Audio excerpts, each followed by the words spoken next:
Minecraft's best data pack got a massive update, and in today's video, we're going to be talking about it.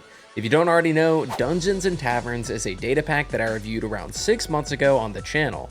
This pack works by adding around 100 new structures to your game, with many of them being directly inspired by Minecraft dungeons. This ensures the game still feels vanilla, while also introducing tons of new places to explore, from pillager mining outposts to brand new creeper dungeons, remade desert temples and jungle pyramids, and even a great deal of different tavern variants that, when found, allows you to trade with the tavern keep for maps to lead you to these locations. This doesn't even cover the nether structures, secret underground hideouts, or even the brand new ender castles and lighthouses. So we have a lot to talk about in today's video, so feel free to subscribe for more content like this, and let's jump into it. Alright, so let's just go ahead and jump straight into it. This right here in front of me is what's called a tavern, and these come in many different shapes and sizes. This of course is the Cherry Grove one, and these taverns will generate in just about every single biome in the overworld. Now the point of these taverns can serve as a little bit of a checkpoint. You can trade with some of the villagers, you can get your rest, yada yada, but the main purpose of these taverns is to get you to the other structures in the data pack. So what you'll notice is that whenever I go upstairs, we'll end up finding a cartographer villager. Now in the previous update of Dungeons and Taverns, there would have been a chest right above this fireplace that you would then just grab maps from. But with the new update, and that's the reason that I'm showing this right now, you need to trade with the cartographer villager in order to get map trades, because now you actually have to interact with the villagers and you can't simply ignore them. So I'm gonna go ahead and trade with him. It's gonna take a second for his inventory to update, so we're just gonna wait on that to happen. There we go, we got what a deal. And now if we take a look at his maps, you'll see that we have an ancient city map, but then we also have an ILLAGER manor map. And this is different from your regular mansions that you can find. So let's go ahead and purchase this map from him right quick, take a look at it, and from the looks of it, we need to go northwest in order to find this manor. So I'm gonna go ahead and use commands and do that right quick. And so if you are wanting to do this as well, you'll do /locate structure, and then you'll type nova_structures. There we go, and then we will type ILLAGER manor and look it up, and it is 4,900 blocks away. Quite the distance, but we can go ahead and teleport there. And with the power of commands, we are now here. So as you can see, the ILLAGER manor is quite a bit different from your average mansion that you would normally find in these dark oak biomes. And this thing is just absolutely massive. And of course it is very far away according to the command that we just typed in, but for good reason. These are supposed to be rare. They're supposed to be the kind of structures that you really need to go out of your way for, and perhaps even set up some nether networks in order to get to. These are absolutely fantastic, and there's kind of multiple tiers whenever it comes to structures in Dungeons and Taverns, and this one right here would definitely be a tier above the rest. It is a fairly rare one. We will be showcasing a few more of these, but of course this structure right here I don't believe is anything new. I know that it was in the previous update of Dungeons and Taverns, but it may have been reworked, as it does look a bit nicer in my opinion. I mean, this place is just fantastic, and the loot and the exploration that you can get out of the structure is just definitely worth the wait in order for you to get here. So I know I wasn't the only one to absolutely love the Tricky Trials update, because the creator of this data pack definitely took a lot of inspiration from it, starting with this structure and going into a lot of the other structures we're going to talk about today.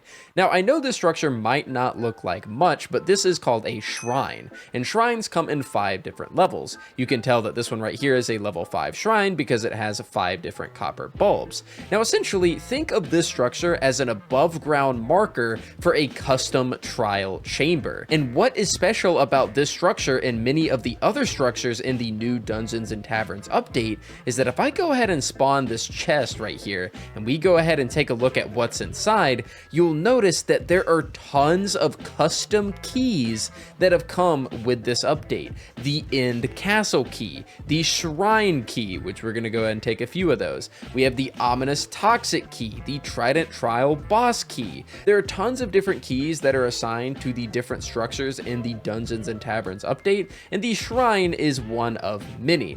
Now think of the shrine as an above ground marker for a really cool dungeon. We're going to go ahead and enter into it. So I'm just going to go ahead and take a little bit of a stroll through it. We're not exactly going to be fighting in here, but you'll notice that every single room is themed very specifically. So this one, of course, is a desert themed room, and it will have a husk spawner. So we can go ahead and walk past that. We have this little transitionary room right here. Going into the next, we have another desert themed room, although this one is a lot bigger, and there is a vault up here that we can throw the shrine key into and get exclusive rewards from. Now, we did get this enchanted book, so let's go ahead and take a look at that. And if we take a look at it, it's called Traveler. Now, if you want this data pack to be as vanilla as possible, I'll feature another download in the description, which actually removes these custom enchantments. But if you're somebody that wants a reason to explore a lot of these structures, then you'll definitely like this one. So the enchantment that we just got was Traveler. I went ahead and put Traveler 3 on my boots. And essentially what this enchantment does is it allows you to sprint even faster, basically increasing your maneuverability whenever you are on foot. But the most important part of this enchantment is, of course, allowing you to scale blocks like you're a horse without needing to manually jump. This is absolutely insane and is honestly an enchantment that I could see in the vanilla base game. And there are tons of really cool enchantments just like this that we'll be going over as we go through more structures. But let's go ahead and walk through more of these rooms. We of course saw those first two rooms. We'll go ahead and run into this third one. We have another desert theme going on. We have another vault up here. Well, that's not a vault, that's a spawner. I don't know if there's a vault in this room necessarily. There's one right here. If I have my keys on me, we can go ahead and throw one in there, see what kind of loot we end up getting. We get another trim, some golden carrots, an enchanted book. This time is Traveler 2. We can go ahead and run on through here into the next room. And so it would appear that this specific shrine is just full on desert themed. We went from just regular desert themes to just a whole village now that you can fight in. And honestly, it's really sick how these are laid out. And not all shrines are like this. Whenever I was doing some testing, I actually came across a dark oak themed shrine. So there's definitely a lot more layers to this. But yeah, this is essentially like an upgraded trial chamber in a sense. I really like the theming around it. It is super cool to explore and really fresh, honestly, whenever you go into a bunch of different ones. And this, of course, is the central treasure room that we've come into. So we'll go ahead and throw in a shrine key and go ahead and get ourselves some more rewards. And to go ahead and go into spectator mode really quick and show you guys once more, as you can see, with this being a level 5 shrine, there are 5 different rooms and they progressively get more and more big. So we start off with this really small desert, then we have this one with a central structure, then we have this one with what looks like a pyramid. Going on over to the next room, we have a full-on village, and then we have just this huge pyramid structure for the final one, which then ends in a treasure room. So yes, these shrines might not look like much on the surface, but whenever you finally get to explore them, they are fantastic. Moving on, I kind of want to talk about what's probably my favorite structure of the whole data pack. And I know it's pretty early in the... Oh, there's a mushroom. It's pretty early in the video to be discussing what I would call my favorite, but I just have to show you guys this. This is the Trident Trial Monument. And as you can see, it's an ocean monument, but on, you know, black tar heroin. It's crazy. It is absolutely insane, and I love it. It's called the Trident Trial Monument for a reason, because this is actually going to be your main source of the trident. And I can't stress enough just how much I dislike how the trident is currently handled in Minecraft, because you either get it as a very rare chance from a drowned, or you get it from a trial chamber for some reason.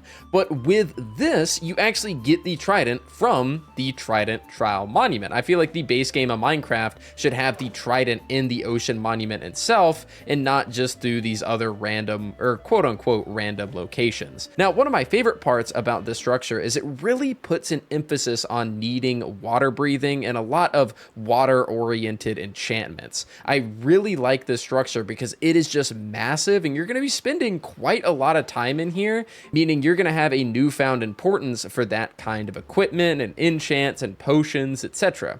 But if we go ahead and move on over to the central structure, you'll notice that, well, the structure is pretty big. We do, of course, have these little side rooms that we can fight in and these tunnels that we can go through, but that's only to get you to the main course, the actual meal of this entire structure, which is where we are now. And there are just tons and tons of layers to this structure. If we go ahead and kind of get in between these walls so I can showcase to you guys a lot of what's going on here, you'll see that we have an Elder Guardian spawner right here, which of course is going to end up dropping you a very important item that we'll talk about in just a moment. But this of course is a huge spawner room for you to fight a ton of different enemies. We have another layer below it, and then down here is where we have a lot of the treasure. You'll find a ton of sponges in here, you'll find some vaults in here, some drown spawners, and just tons and tons and tons of stuff. I mean, this structure, even if you had like 3 buddies with you, is going to take so long to explore and get everything from, but it's going to be totally worth it. Now, once you come in here and you fight all these enemies, you kill the Elder Guardian, yada yada, well, if we go ahead and go to the top, which if you do have an elytra by this point, then this will probably be your way of entering, you can go all the way up here and then drop down, and you'll actually find yourself an ominous vault. If I go in my inventory, we have the Trident Trial boss key, which will be dropped from that Elder Guardian spawner. We can go ahead and use that right here, and we get a trident guaranteed from the vault. You can also get a bunch of other sea related items like Heart of the Sea, etc. But this is what I really like about this structure. It puts a newfound importance on a lot of different water enchantments and a lot of different water potions, and it also gives you a guaranteed trident, which honestly just fits in perfectly with the new Tricky Trials update. I mean, you only have one structure that you can get the mace from, so I think it's only fair that the ocean gets their own trial chamber type of structure, and instead of the mace coming from it, the trident comes from it instead, as well as a ton of other loot and goodies that you can get along the way. Moving on from upgrading a structure that already exists, let's go ahead and go to another structure that already exists but just got a massive upgrade. Here we have gone from the jungle pyramid to the jungle ruins. As you can see, this is the ruins of an ancient civilization, as we have this jungle villager statue thing going on. We also have a lot of rundown buildings with some pots and some chests, you know, a little bit of loot going on. But of course, the main appeal of this entire structure is the central structure, which is the jungle pyramid, and there is a lot to be found inside of that pyramid. There's also a lot of traps, and I don't really want to go inside of there and spoil it for you. I'll kind of let you find it on your own, but this is probably the best reason to even come to a jungle now, because this structure is massive, just like the previous one. It'll take you a long time to explore it, and you're going to get a ton of really cool loot from it. And hell, you might even get yourself a new survival project, and you might as well try to bring this ruin back to the modern day and maybe repair some of the buildings that you see around here. So before moving on over to the end update side of this data pack, let's go ahead and take a look at the biggest and the rarest structure in the entirety of Dungeons and Taverns. Here we have the Lone Citadel. Yes, this thing is absolutely massive, and according to Nova, this is a recreation of the Lone Fortress from Minecraft Dungeons. This thing is very far away. If I go ahead and pull up my F3 screen, you'll notice that we are 4,311 blocks on the X and 22,656 on the Z. So you do have to travel quite a bit if you ever want to find yourself a lone citadel, but I think that is also what makes it so great. I mean, this structure is fantastic. There is so much going on here. There are so many vaults, there are so many spawners, there are so many enemies. If I'm not mistaken, strays and breezes can spawn here for you to be able to fight, and just make your way up this gigantic structure all the way to the top, and all the loot that you're gonna get from it. I mean, this is definitely one of those things where it's like, yeah, you're really taking Minecraft Dungeons and just slapping it in Minecraft. I mean, this is just gonna take you so long. I mean, even with a full group of people, it's gonna take you ages to get through this thing. I mean, and think about what you can do after you've conquered it. Think about all of what you can do to build this place out and repair it and, you know, add rooms to it and functionality and the decorations. I mean, there is just so much that you can do with the Lone Citadel that it is just a fantastic structure. And it's really just rewarding to be able to find something like this because it is so exceedingly rare and it's so huge and it looks so amazing. I mean, I really like this structure. This is by far one of the most ambitious things that I've seen from a data pack is adding this. And yeah, I don't know. Lone Citadel, really cool, really rare. And if you ever find this in your survival Minecraft world, then kudos to you, man, because this would take me forever to find. Alright, so we've taken a look at a few of the new overworld structures and some of the remakes and stuff like that. Let's go ahead and take ourselves on over to the end and take a look at what Nova's been cooking up for Dungeons and Taverns in a brand new dimension. So now that we're in the end, let's go ahead and talk about our first new structure, and that is the End Lighthouse. Now these are going to function kind of like taverns, but inside of the end, and these are also going to come with your usual spawners. They're going to have key functionality as well, and as you go throughout this lighthouse, you fight these shulkers that come through these spawners. You can explore. There's some shulkers that are actually scattered around here that you can loot. I believe they're inside of this little mini ship off to the side. But also inside of this little mini ship, if you go ahead and take an end ship key, we can go down here, fight our final shulker. We have a few shulker boxes with some loot inside of it, but we can go ahead and use our key on this vault, and you'll notice that we end up getting a map from this vault. So if I go ahead and walk up to it, pick that up, you'll notice that we have an end castle map. Now, you might be wondering, what's an end castle, Demon Joe? Well, we're gonna go ahead and take a look at that right after we look at this next structure. That next structure, of course, being just the end ship. And I actually really like the inclusion of the end ship because it never really made sense to me that the ships were only at the cities. You know what I mean? I feel like it kind of makes a little bit of sense to find these ships just kind of out and about out in the wild. So I really do like the idea behind this. You'll notice that there are, you know, a little bit of different design decisions. We have some firework rockets that actually come with the ship. It looks slightly different. We can go ahead and come down to the bottom, and you'll notice that we also have an ominous vault as well as another chest. We also have a chest back here. I meant to say barrel for that. But if we go ahead and take the end ship key, we can throw it inside of the vault, and you'll notice that we end up getting an elytra from it.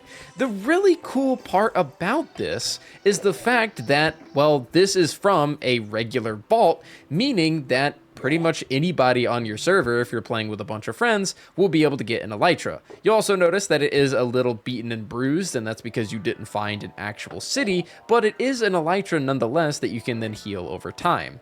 Now, we also have the gravity enchantment, and we haven't talked about enchantments for a minute, but as I said earlier, there are some specific enchantments that you can get with this data pack. Now, gravity is a very interesting enchantment. It's actually one that you're going to find for the crossbow. If I go ahead and put gravity 3 on here, maybe spawn a few zombies and then shoot the crossbow arrow, you'll notice that it actually pulls enemies towards it and it causes them to float up in the air as though you gave them the shulker effect, which is really cool to see. I'm not exactly sure all of the use cases for this enchantment, but it is really cool to see something very special coming from an item like the crossbow, which you normally don't see too much from. Also, I'm actually curious, can I give shulkers a taste of their own medicine really quick? If he go, there we go. If he goes ahead and opens up, no. Okay, I can't make shulkers levitate. I'm actually kind of sad, but I can do this. That's really cool. And after a little bit of flying around, we have finally found it. So if you take a look at this, it's described as a stronghold and end city hybrid, and I can absolutely see it. We have this little ship down here, which then leads all the way up into this massive labyrinth of just, well, everything. I mean, there's just so much going on.